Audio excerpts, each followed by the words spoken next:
बेंगलोर में काम कर रहे हैं। तो से है, कोई मैकेनिकल से है, कोई ट्रिपल ई से है, कोई सिविल से है। तो क्या ये ज़रूरी है कि आप सीएससी से ही हो तो प्लेसमेंट लेंगे, या फिर कोई अदर ब्रांच से कि हो के भी आप प्लेसमेंट ले सकते हैं? जैसे मान के चलिए मेरा सबको करना है तो डीएससी के लिए तो मैं बोलूँगा कि आप स्ट्राइवर ही फॉलो करें। और आप पाइथन के कोर्सेज तो बहुत सारे हैं, कोड विथ थ्योरी का ही बेसिक है, तो आप उससे कंप्लीट कर सकते हैं। उसके कैट में और गेट में, तो आप गेट की तरफ जाएं कि अगर दोस्त अच्छा है तो आपको मैटर करता है, आपको पुशअप करता है एक लिमिट पे कि 4 साल में गर्लफ्रेंड वगैरह रही या फिर कुछ ऐसा कुछ। ओके, गुड मॉर्निंग आनंद। तो ये पॉडकास्ट में आपका स्वागत है। और सबसे पहले मैं स्टार्ट करना चाहूँगा कि आप अपने बारे में थोड़ा पहले बताइए कि आप कहाँ से हैं और अभी क्या कर रहे हैं। तो सबसे पहले तो सारे सुनने वालों को हेलो, मैं आनंद चौधरी हूँ। मैं इस वक्त बेंगलोर में पुरानी कॉमर्स में डेटा साइंस इंटर्न के तौर पे काम कर रहा हूँ। मैं वैसे पटना का रहने वाला हूँ। मैंने 10वीं 12वीं दोनों वहीं से की है, और मैंने अपना ग्रेजुएशन ट्रिपल आई इलाहाबाद से किया है, जबकि वही चल ही रहा है लास्ट सेमेस्टर।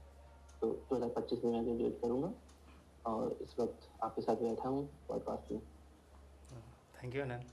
जैसे कि आपने अभी बताया कि आप एज ए इंटर्न बेंगलोर में काम कर रहे हैं, ये थोड़ा शॉर्ट में बता दीजिएगा कि अभी क्या सीटीसी पे काम कर रहे हैं, और बेंगलोर के बारे में अभी जो आप कंपनी में काम कर रहे हैं इन शॉर्ट में। वैसे तो कंपनी अलाउ करती नहीं है कि आप अपना क्या पूरा पैकेज है ये डिटेल में आप बता सकें। फिर भी जो आप ऑनलाइन कंपनी के बारे में सर्च करेंगे तो उससे अच्छा ही पैकेज पे, क्योंकि वो पुराना देता है, तो उससे अच्छे पैकेज पे मैं काम कर रहा हूँ। अच्छा। अभी तो वैसे मैं सॉफ्टवेयर डेवलपमेंट का जॉब नहीं है, मैं डेटा साइंस में हूँ as a data. Intern. Okay Anand, तो आपने अभी बताया कि आप ट्रिपल आईटी इलाहाबाद से हैं। तो ट्रिपल आईटी इलाहाबाद से आप बीटेक किए हैं, तो वहाँ पे आप तो जेई मेंस के थ्रू ही से गए होंगे। जी हाँ, तो जेई मेंस के थ्रू ही मैं गया था। तो आपका जेई मेंस में कितना परसेंटाइल था? जी मैं ड्रॉपर हूँ, तो मैंने 2 बार एग्ज़ाम दिया। फर्स्ट टाइम 2020 में और दूसरी बार 2021 में। तो फर्स्ट टाइम पे मेरी परसेंटाइल उतनी अच्छी थी नहीं, तो इट वाज अराउंड 96.8। तो उसमें कॉलेजेस उतने अच्छे मिल नहीं रहे थे, और वो केमिकल एंड उस टाइप के कॉलेजेस मिल रहे थे। तो मैंने सोचा कि एक साल मैं ड्रॉप कर लेता हूँ, क्या पता सही से करूँगा तो हो जाए। तो सेकेंड टाइम में मेरी 99 टच हो गई थी परसेंटाइल, तो उस पे मुझे ये कॉलेज मिल गया। तो और कॉलेज तो आपको पता ही है, triple I T Allahabad triple I T है। तो ट्रिपल आई टी में भी ढेर सारे टाइप के होते हैं, कि कुछ फुल्ली प्राइवेट होते हैं, जैसे बैंगलोर का हैदराबाद का हो गया, और कुछ सेमी प्राइवेट। मेरा लेकिन पब्लिक यूनिवर्सिटी था, फुल्ली गवर्नमेंट। तो जैसे आप बताएं कि आप ट्रिपल आईटी इलाहाबाद से, हाँ, मतलब बीटेक किए, और अभी आप फाइनल ईयर में इंटर्न। आपका जॉब कब लगा था, जो नवंबर या दिसंबर शायद, कब? तो ये कैंपस प्लेसमेंट के टाइम पे कंपनी आई थी हमारे कॉलेज में, तो अक्टूबर के मंथ में लगा था, और मैंने ऐसा इंटर्न जनवरी से ज्वाइन कर लिया। तो आनंद, मैं ये जानना चाहूँगा, आप ये बताइए कि आपका कॉलेज किस तरीके से आपको प्लेसमेंट में हेल्प किया, जो वहाँ पर अगर टीपीओ वगैरह है कंपेयर टू डैट, तो वो आपको कॉलेज किस तरह से आपको प्लेसमेंट में हेल्प किया, तो इन शॉर्ट ये बता सकते हैं? तो सबसे पहले तो कैंपस प्लेसमेंट था, तो कंपनीज तो कॉलेज ही बुलाती है टीपीओ के साथ मिलके, तो वो तो एक डायरेक्ट हेल्प रहा। और उसके अलावा आप देखेंगे कि कॉलेज का एक पूरा एक वातावरण रहता है, जहाँ पे सारे बच्चे अगर कुछ सीख रहे हैं एक साथ एक टाइम पे, तो आप भी चाहे अनचाहे में वो सीखने लगते हैं। तो वहाँ पे आपके दोस्तों और सपोर्ट ग्रुप्स का हेल्प रहता है। और इसके अलावा जो कॉलेज आपका पढ़ाता है, जो भी कोर सब्जेक्ट, तो चूँकि मेरा तो बीटेक इन आईटी, हमारे यहाँ सीएस नहीं होता, वो इंफॉर्मेशन टेक्नोलॉजी है, लेकिन सब्जेक्ट सारे मेन कोर रहते हैं जो आपको काम आते हैं, तो वो डायरेक्टली भी अगर आपने वहाँ पढ़ा रहता है तो इंटरव्यूज वगैरह में कंपनीज में हेल्प करता है।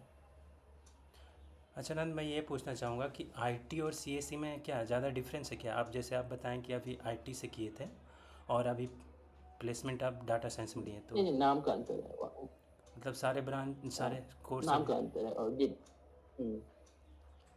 अच्छा नंद, सारे हाँ। कोर्सेज सेम हैं। अच्छा। और डेटा साइंस में हूँ मैं, तो हमारे टाइम पे तो नहीं डेटा साइंस का इतना था, मतलब बस एक शायद एनआईटी सुरतकल में सिर्फ एक एआई की एक अकेला कोर्स था गवर्नमेंट कॉलेज में, प्राइवेट कॉलेज थे। अब थोड़े बड़े हैं, लेकिन मोस्टली जो सिलेबस कोर रहता है वो सबका सेम रहता है। और डेटा साइंस के सब्जेक्ट जैसे होते हैं, मशीन लर्निंग हो गया, बेसिक एआई हो गया, सीवी हो गया, एनएलपी हो गया, तो ये सब चीजें तो आपके ऑप्शन में रहती ही हैं, आप उसे पिक करके उस फील्ड में जा ही सकते हैं। अच्छा नंद, जैसे आप बताएं कि आप जिसमें एडमिशन ले रहे थे उसमें एनआईटी सूरतकल में सिर्फ एआई का कोर्स था, और उस टाइम पे एआई का एमएल का उतना क्रेज नहीं था, तो आपने तो मैं अभी जैसे अभी रिसेंट ईयर में चल रहा है कि ले ऑफ वगैरह मेनी कंपनी कर रही है, और अभी जैसा बोला जा रहा है कि एआई हाँ जो है वो ह्यूमन जो भी है उसका जॉब खा जा रहा है, एसडी का जॉब खा जा रहा है सॉफ्टवेयर का, तो क्या ये सच है? इसके बारे में आप क्या कहेंगे थोड़ा सा कंसाइज में? हाँ, ये पूरी तरीके से नहीं, क्योंकि अगर आप मेरे कंपनी में भी देखेंगे तो मेरे काफ़ी दोस्त एसडी हैं। तो एसडी का सिर्फ काम डेवलपमेंट नहीं रहता है, उन्होंने एक फाइल बना दी, वो किसी एक वर्जन पे चल रही है, वो कहीं डेटा भेज रही है, कुबरनेटिस के द्वारा कुछ ले रही है, तो हर चीज़ डेवलपमेंट नहीं होता, उसके अलावा उन्हें मैनेज करना पड़ता है कि ये एक्सपायर हो गया पैकेज, तो उसे सही करो, ये अपडेट करो।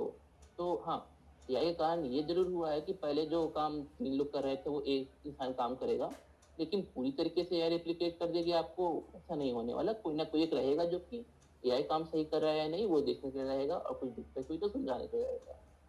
तो हाँ, काम ज़्यादा होगा, पर बंदे पे काम ज़्यादा आएगा, लेकिन पूरी तरीके से वो हटेगा नहीं। उसे खुद को स्किल अप करेगा तो वो हमेशा रहेगा मार्केट में।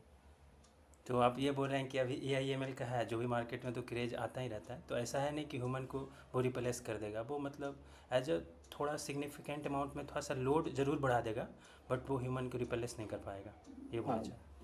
अच्छा तो हाँ, फुली रिप्लेसेबल कर देंगे।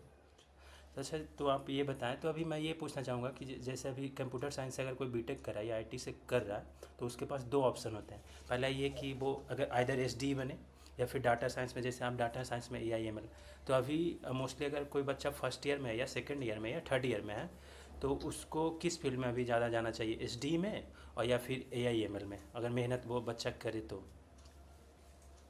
हाँ, तो अगर उसका ब्रांच है ही, अगर AIML टाइप का है, तो डेटा साइंस से किसी प्राइवेट कॉलेज में या फिर किसी गवर्नमेंट कॉलेज में है, तब तो उससे मेन फोकस अपने डेटा साइंस पे रखना चाहिए। लेकिन अगर वो जनरल कंप्यूटर साइंस कर रहा है या फिर आईटी या फिर ऐसे ही कोई ब्रांच कर रहा है, तो एआई को आप जैसे आप कॉलेज की पढ़ाई के अलावा आप साइड से डेवलपमेंट करते हैं, तो उस तरीके से आप एक साथ लेके चलें कि एक दो प्रोजेक्ट बना लिए 2 महीने में, 1-2 महीने में कुछ नया चल रहा है तो वो सीख लिया, न्यू तरीका पकड़ रखा है। वैसे मेन फोकस आपका कॉलेज की स्टडी और डेवलपमेंट पे ही रखिए। डेवलपमेंट भले ही एआई की अभी मशीन लर्निंग की जॉब्स आई हुई हैं, लेकिन अभी भी उस रेशियो में नहीं आई हुई है कि अगर 50 जॉब एसडी की है तो 100 एआई की है, वैसा नहीं है। तो आप कॉलेज में हो तो आपके पास एक्सपेरिमेंट करने का टाइम भी है, तो आप दोनों को बैलेंस लेके चलो, डेवलपमेंट को मेन और इसको साइड में, तो वो आपके लिए ज़्यादा फायदा होगा, ज़्यादा कंपनी से बैठ पाएंगे, रेंज भी डेवलप करेगी आपकी। अच्छा, अब जैसे आप बताएं कि अभी मैंने ये क्वेश्चन पूछा कि एक एच डी रोल होता है और AIML का है, तो मैं ये पूछना चाहूँगा कि दोनों में डिफरेंस क्या पढ़ाई करना पड़ता है? जैसे हम डेवलपमेंट में या एच में जानते हैं कि उसमें मेनली DSA रहता है, और कोई एक डेवलपमेंट आप या तो वेब डेवलप कर लीजिए या एंड्रॉयड डेवलप कर लीजिए, और यहीं अगर AIML में मेरे को जॉब चाहिए तो उसमें क्या अंतर है? दोनों का थोड़ा डिफरेंस बता सकते हैं? क्या DSA दोनों में रिक्वायर है, या फिर DSA सिर्फ एच में रिक्वायर है? डीएसए तो हाँ, कई सारी कंपनी, जैसे मेरी कंपनी में डीएसए नहीं था, लेकिन बाकी आप देखेंगे तो वो कई सारी कंपनियां एमएल रोल के लिए पूछ लेती हैं। और डीएसए तो कोई भी अगर इंजीनियरिंग ग्रेजुएट है तो उसका मस्ट होना चाहिए, उसे सबको। वैसे तो मुझे लगता है कि हर इंसान को करना चाहिए, क्योंकि वो तो आपकी थिंकिंग कैपेसिटी बढ़ाती है। वहीं डेवलपमेंट में वेब डेवलपमेंट हो गया, मोबाइल डेवलपमेंट हो गया, उस तरीके से आप यहाँ पे जैसे तो सभी कर रहे हैं, डीप लर्निंग जा सकते हैं, एनएलपी बहुत काम का है, वो आप कर सकते हैं। एनएलपी में सीवी हो सकता है, कंप्यूटर विजन कर रहे हैं आप, तो वो सब आपका आगे काम आता है। तो वो थोड़े से सब्जेक्ट आपको देखने पड़ते हैं। और अभी फुल फ्लेज जैसे कि आपने देखा होगा कि वेब डेवलपमेंट के कोर्सेज मिलते हैं यूट्यूब पे, तो उतने फुल फ्लेज कोर्सेज बड़े कम हैं। आपको पाइथन के मिल जाएंगे, लेकिन बाकी आपको सर्च करने पड़ेंगे, ऐसे फेमस यूट्यूबर से आपको मिलेंगे नहीं। तो उस पर आप एक बार कम से कम मुझे रिवाइज कर लें, आप AIML के लिए जा रहे हैं। तो मैं ये पूछना चाह रहा हूँ ना कि जैसे दोनों में डिफरेंस क्या है? एच में मोस्टली DSA रहता है, AIML के लिए जॉब के लिए भी मेरे को DSA करना पड़ेगा? मैं ये पूछना चाह रहा हूँ। हाँ, अभी हाँ, दोनों के लिए डीएसए करना पड़ेगा? जी, डीएसए दोनों के लिए कॉमन है। अच्छा। और डेवलपमेंट अगर मेरे को एचडी में जाना है तो या तो वेब कर लूँ या फिर कोई एआईएमएल का भी डेवलपमेंट में रखूँ तो एचडी में मैं जा सकता हूँ, ये बोलना चाह रहे हैं? नहीं, एआईएमएल में डेवलपमेंट का काम होता नहीं है। हम्म। डेवलपमेंट अगर आप कर रहे हैं कॉलेज में, हम्म। तो आप एसडी के लिए प्रिपरेशन कर रहे हैं। हम्म। वहीं आप डीप लर्निंग, एनएलपी, सीवी, ये सब एमएल के कोर्सेज पढ़ रहे हैं, हम्म। तो आप एमएल के लिए प्रिपरेशन कर रहे हैं। दोनों रास्ते अलग हो जाते हैं। अच्छा, तो आप ये बता सकते हैं जैसे आप आपने बताया कि यूट्यूब पे कोई फुल फ्लेज कोर्स अवेलेबल नहीं है, तो आप किस कहाँ से किए थे, डेवलपमेंट कहाँ से किए थे और डीएसए कहाँ से किए थे? तो आप जहाँ अभी ML as a data science intern काम करें, तो अगर थोड़ा सा पहले अपने बारे में बता दिए आप कहाँ से किए थे, और अगर मे बी अगर आपको लगता है कि यूट्यूब पे कोई कोर्स अवेलेबल है फ्री रिसोर्स, तो वो भी उसके बारे में भी कंसाइज में बता दीजिएगा। सर, तो डीएसए सबको करना है, तो डीएसए के लिए तो मैं बोलूँगा कि आप स्ट्राइबर ही फॉलो करें।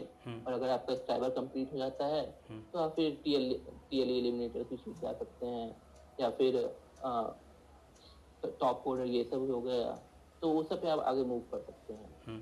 और फुड फोर्स वगैरह क्वेश्चन सॉल्व वगैरह। ये तो हो गया डीएसए का। डेवलपमेंट करने के लिए सबसे अच्छा रिसोर्स तो कोहॉर्ट होता है, लेकिन कोहॉर्ट टाइम ड्यूरेशन ज़्यादा मांगता है, और अगर आपके पास टाइम उतना हो नहीं, तो आप बेसिक कोई भी वेब डेवलपमेंट का कोई भी यूडीमी का कोर्स या फिर कोई भी अच्छा कोर्स है आपका यूट्यूब पे ही, तो यूट्यूब पे से ही आप देख सकते हैं। बहुत सारे फ्री कोर्स अवेलेबल हैं।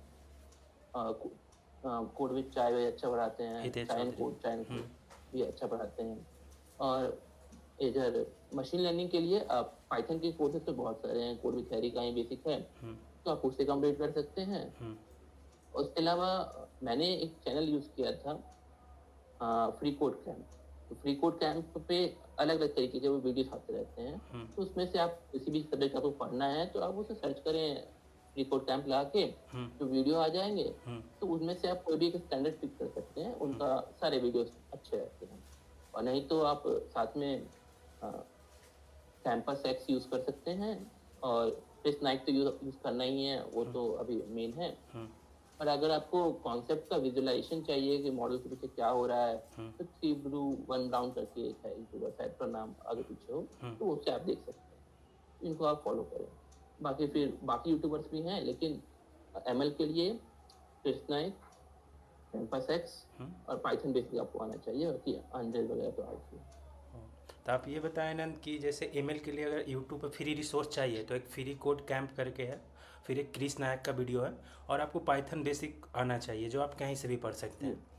और फिर आपको वेब डेवलपमेंट के लिए चाहिए तो एक चाय विद कोड जो हितेश चौधरी का वीडियो है, उसका आप देख सकते हैं। और अगर आपको डीएसए के लिए करना है तो डीएसए के लिए आपको A to Z जो स्ट्राइबर का सीट है वो आप कर लेते हैं फुल फ्लेक्स, तो आपको और फिर आप मोर देन इनफ है डीएसए।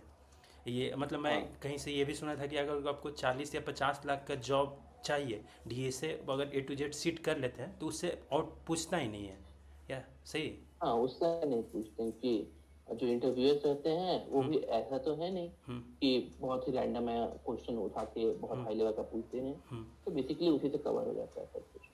तो आप ये बोलें कि A to Z अगर सीट स्ट्राइबर का कर लो तो आपका डीएसए कवर हो जाएगा। आप अगर डेवलपमेंट करना चाहते हो तो चाय विद कोड का कर लो, और अगर AIML में आपका इंटरेस्ट आ रहा है तो फ्री कोड कैंप का या फिर आप क्रिस नायक का वीडियो देख लो, है ना? जी हाँ।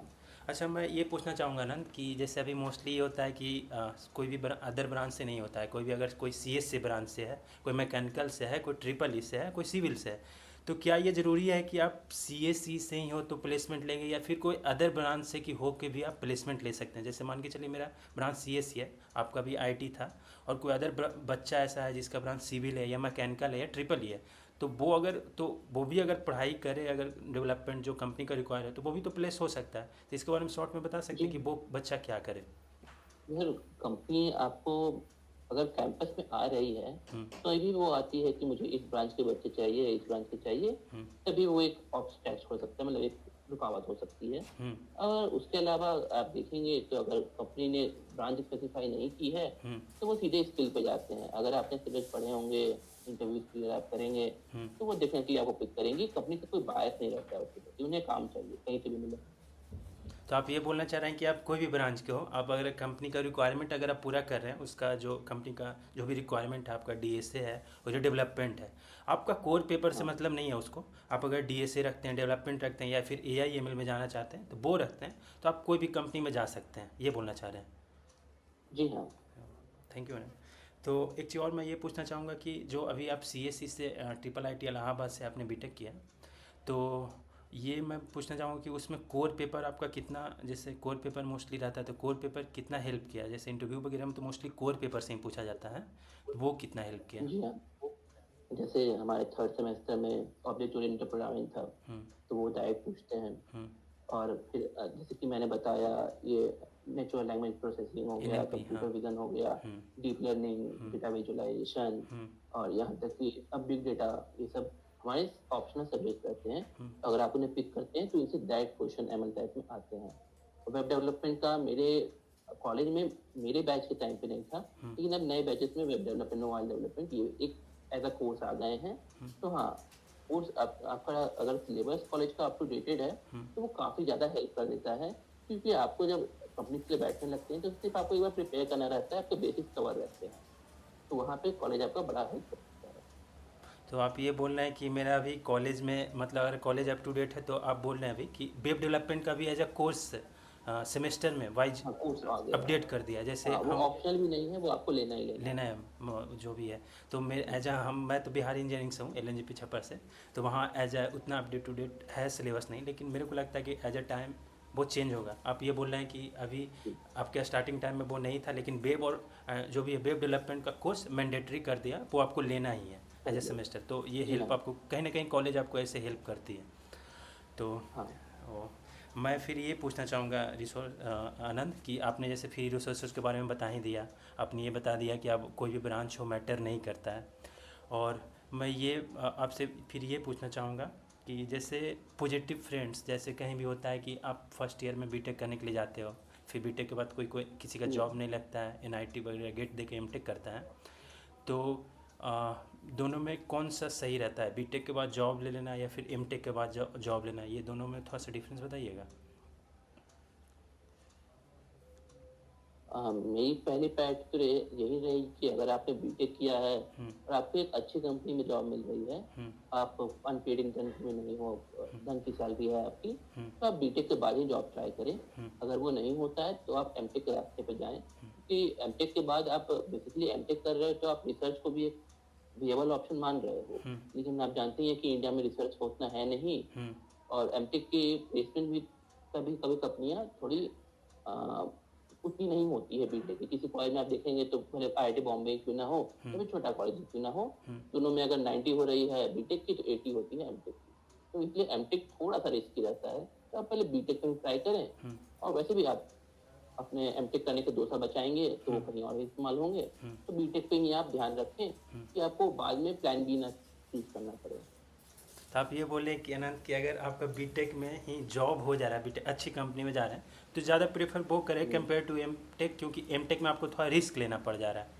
तो मैं जी ये हाँ, पूछ रिस्क लेना पड़ेगा। हाँ, मैं ये बोल रहा हूँ ना कि जैसे मोस्टली थर्ड टायर कॉलेज में, जैसे मैं बिलोंग करता हूँ एलएनजीपी बिहार इंजीनियरिंग यूनिवर्सिटी से, तो मोस्टली यहाँ पे उतना भी कंपनी विजिट नहीं कर रही है कॉलेज में।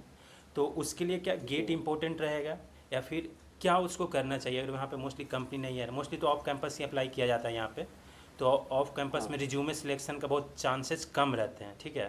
तो मैं ये बोलना चाहूँगा ना कि क्या उसके लिए गेट सही रहेगा, फिर एक कैट का एग्ज़ाम होता है, या कैट सही रहेगा? तो थोड़ा सा शॉर्ट में बता सकते हैं कि वो क्या करे बंदा।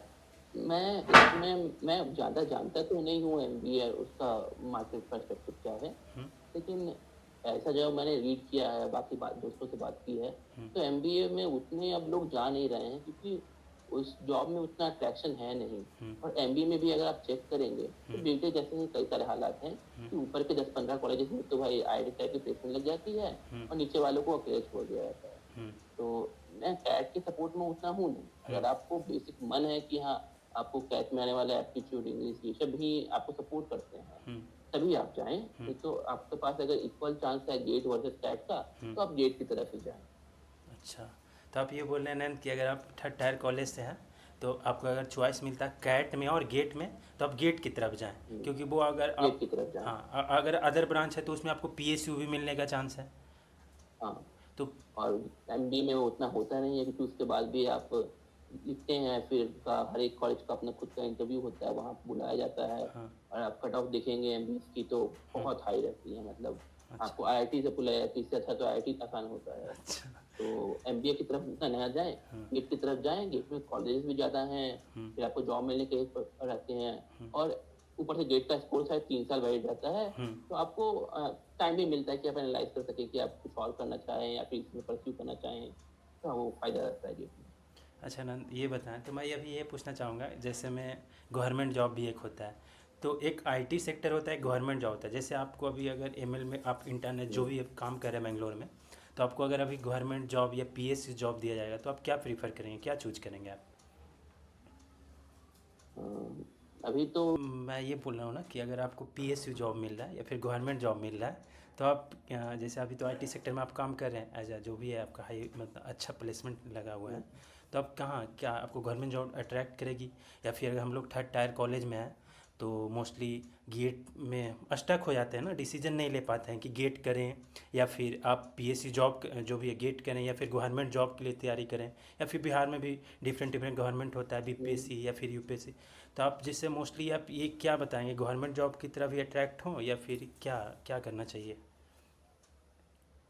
गवर्नमेंट जॉब में भीड़ बहुत ज़्यादा है, और पिछले कुछ सालों में आपने देखा होगा कि अभी उतनी भर्तियां आई नहीं हैं, तो भीड़ और बढ़ ही गई है 5-10 सालों में। तो उतना एक अच्छा सही ऑप्शन रहता नहीं है गवर्नमेंट जॉब, और बिहार में तो और भीड़ रहती है, बिहार बंगाली सब स्टेट कट ऑफ बाकी सब मुकाबले थोड़ा ज़्यादा ही रहता है रीजनल कट ऑफ में। तो अगर आप टाइप के कॉलेज के हैं तो गवर्नमेंट जॉब हो सकता है आपका ऑप्शन हो, अगर आप अगर आपके परिवार में चल रहा है कि नहीं आपको गवर्नमेंट जॉब ही करनी है, उसी इलाके में है, प्राइवेट जॉब आप, मैं ये बोल रहा था कि बिहार में कंपटीशन बहुत ज़्यादा है, गवर्नमेंट जॉब उतनी आई नहीं है। तो ऐसे कोई अगर टाइप 3 के बाद बीटेक करने के बाद अगर चाहता है कि गवर्नमेंट जॉब ही करे, उसकी जिद है एक तरह की, तभी वो जाए, नहीं तो मैं ऐसा प्रेफरेंस करता नहीं हूँ, क्योंकि बहुत लोगों को देखा है मैंने कि मेरे कॉलेज की भी एक थे सीनियर, वो जोमेटो में काम करते थे, 2 साल काम किया, फिर वो चले गए थे यूपीएससी प्रिपेयर करने की, मैं आईएएस बनूंगा, इससे तो ज्यादा ही कमा लूंगा, चाहे सही तरीके से या गलत तरीके से, and he was not able to clear it, like 3 साल लगातार उनके चले गए, फिर उनको वापस आईटी में आना पड़ा, तो उन्हें वापस से जो ऊपर गए थे फिर वापस से जीरो से स्टार्ट करना फिर से पड़ा। री स्टार्ट करना तो पड़ा। मैं प्रेफर उतना करता नहीं हूँ, और मैं खुद के लिए भी नहीं चाहूंगा। अच्छा। तो अनंत, जैसे आप बताएं कि अगर आप कोई गवर्नमेंट जॉब में अगर आपको इंटरेस्ट हो तभी जाए, जैसे आप अभी एक स्टोरी बताएं कि एक भैया आपके जो भी आपके सीनियर थे, वो जोमेटो में उनका जॉब लगा था, ठीक? और अगर जोमेटो में जॉब उनका लगा तो वो सोचे कि मैं यूपीएससी करूँगा, तो वो 3 साल यूपीएससी में दिए भी, बट उनका नहीं हो पाया, तो वो फिर से आईटी सेक्टर में आए, लेकिन उनको फिर से एज ए री स्टार्ट एज ए जीरो से उनको ग्रोथ करना पड़ा। तो आप ये बोलना कि आपका जीत है, एक तरह से पैसन है, तभी गवर्नमेंट जॉब में जाएँ, क्योंकि उसमें भी भीड़ बहुत है, अच्छे अच्छे लोग अभी 30 40 या 32 हो जाता है, गवर्नमेंट जॉब भीड़ की तैयारी बहुत है। करते ही रहते हैं। तो थैंक यू आनंद, अच्छा लगा ये बात बता के, क्योंकि मोस्टली स्टक हो जाते हैं, अभी में उतना अंडरस्टैंडिंग रहती नहीं है। चलिए आनंद, तो जॉब वगैरह के बारे में तो बात हो गया है जो भी है, और मैं ये पूछना चाहूँगा कि जैसे आपके पॉजिटिव फ्रेंड कितने मैटर करते हैं आपके पास, अगर कुछ सर्कल अच्छा है तो आप कॉलेज में हैं तो आप कॉलेज में मोस्टली मैटर करता है कि सर्कल आपका अच्छा हो, अगर थोड़ा नेगेटिव सर्कल मिलता है तो आप डिस्ट्रैक्ट हो जाते हैं, तो रियली ये मैटर करता है कि आपका सर्कल अच्छा रहना चाहिए? हाँ, आपका फ्रेंड सर्कल काफी मैटर करता है, क्योंकि अगर आप 4 लोगों के ग्रुप में हो, तो भले ही उसमें एक इंसान पढ़ना शुरू करेगा, बाकी 3 शुरू में मजाक उड़ाएंगे, लेकिन पीछे से उन्हें कैचअप करने के लिए पढ़ना पड़ेगा, क्योंकि वो पढ़ रहा है तो वो निकल जाएगा, फिर डर ही रहेगा। वहीं अगर आपके सारे के सारे फ्रेंड ही ऐसे कि कोई इनिशिएटिव ले ही नहीं रहा है, तो पढ़ ही नहीं रहा है, तो फिर आप अटके रह जाएंगे, क्योंकि आपको तो लगेगा कि जैसा मैं हूँ बाकी दुनिया वैसे ही कर रही है, तो आप आगे बढ़ नहीं पाएंगे। तो आपको 1-2 बंदे ऐसे चाहिए होते हैं जो खुद से पुश करके नई चीजें सीखें, आगे बढ़ें, ताकि आपको भी मोटिवेशन मिले। अच्छा, आप ये बोल रहे हैं और कि कॉलेज में तो पता ही है कि पूरा कॉलेज रहता है, तो वहाँ पे इंसान को उतनी दिक्कत होती नहीं है, लेकिन ऐसे किसी कॉलेज में उतना कल्चर नहीं है किसी का, तो आपको खुद से दोस्त बनाने पड़ते हैं, ढूंढने पड़ते हैं, और नहीं मिले तो आजकल पे वैसे भी टेलीग्राम पे कम्युनिटी होती है, फेसबुक पे कम्युनिटीज होती हैं, लोग बैठ के साथ में किसी एक ऐप पे बैठ के साथ पढ़ रहे होते हैं, today I studied 4 hour 5 hour type, तो अंत में वो आप कर सकते हैं। अच्छा, आप ये बोल रहे हैं कि पॉजिटिव कंपनी मैटर करती है आपका। अगर दोस्त अच्छा है तो आपको मैटर करता है, आपको पुश अप करता है एक लिमिट पे, कि अगर 4 दोस्त है तो हाँ 3 पढ़ने वाला है तो चौथा दोस्त वो भी अपने आप पढ़ने लगेगा। तो सही लगा जी आनंद। हाँ। और तो और बताइए, 4 साल में तो आपका बीटेक हो गया, अब जॉब भी हो गया, तो कोई 4 साल में गर्लफ्रेंड वगैरह रही या फिर कुछ ऐसा कुछ? नहीं नहीं, अब तक नहीं। अच्छा, अभी तक नहीं है, तो अब बनाना है आगे? पता नहीं, अच्छा। वो डिपेंड करता है, समय कैसा रहता है, बाकी चीज़ें कैसी रहती हैं। ओ, चलिए थैंक यू अनंत, आपका आपका जो भी आप इतना अच्छा टाइम देने के लिए। और मोस्टली हमको लगता है मेरा पॉडकास्ट का जो भी था सवाल ख़त्म ही हो गया है, तो थैंक यू। और मैं ऐसे ही फिर पॉडकास्ट में आपको बुलाता ही रहूँगा, तो मिलते हैं फिर। धन्यवाद। सबसे आखिर में ये कहना चाहता हूँ कि मैंने जो भी बातें कही हैं, ये मेरे हिसाब से मैंने जो महसूस किया उसके हिसाब से है। हो सकता है कि जो भी ये सुने उसका उनके जिंदगी में अलग उनके हालात हों, तो अपने हिसाब से अपना फैसला लें, क्योंकि सबसे समझदार तो आप ही हैं, आपसे बेहतर आपके बारे में कोई नहीं जानता। तो आप खुद से सोचें, और मैंने जो बताया उसके बारे में अगर अच्छा लगता है तो आप एक बार खुद से एनालाइज करें और इंटरनेट पर सर्च करें, और फिर उसके हिसाब से अपने फ़ायदा लें, ज़िंदगी में इस्तेमाल करें। धन्यवाद यहाँ बुलाने के लिए। तो आप ये बोलना चाह रहे हैं अनंत कि लास्ट में कि आप जो भी है फैसला खुद से लें, आप अपना उतना जी हाँ। अंडरस्टैंडिंग, आप समझदार हैं। बाकी आपको समाज जो भी है आप सुने सबकी, लेकिन आपको जो आपको पैसन लगे उसके अनुसार से अपने आप को डिसीजन ले, है ना? हर एक मन की। करें मन की। और तो ये अच्छा लगा ना। और तो फिर मैं ऐसे ही पॉडकास्ट लाते रहूँगा, जैसे ये मेरे आनंद है, ये मेरे दोस्त हुए, हम लोग साथ में ही पढ़े थे मेंटर्स में। तो आज ये अच्छे को अभी प्लेस बेंगलोर में जॉब कर रहे हैं। तो मैं ऐसे ही अभी गेट का या फिर जो भी बंदे प्लेसमेंट ले चुके हैं उनका जो भी है पॉडकास्ट लाऊंगा, या फिर आइदर गवर्नमेंट जॉब में कोई अच्छे पोस्ट पे हैं तो उनका भी पॉडकास्ट लाता रहूँगा। तो stay tune, like share and subscribe. Thank you.